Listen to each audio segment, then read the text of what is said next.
நாமம் என்றது இந்த இங்கே முதல்ல ஆரம்பிக்கணும், அதுக்கப்புறம் பிரியும் போகணுன்றதுக்கு ஒரு அடையாளமாக கொடுத்ததுதான் இப்ப போட்டிருக்கக்கூடிய நாமம்.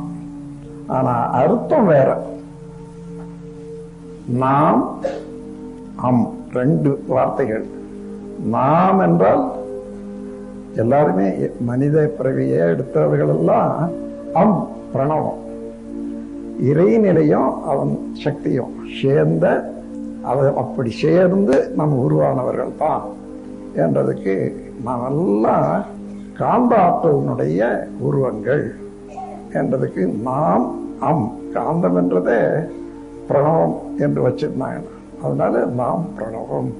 அது தெரிந்து கொண்டேன், நான் கண்டு கொண்டேன். நாராயணா.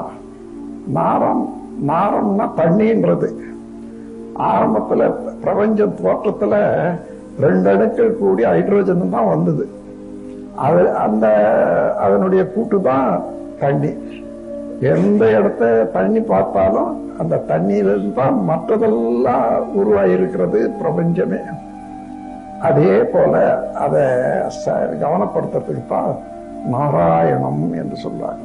நாரம் அயனம் மாற்றம். நாராயணம்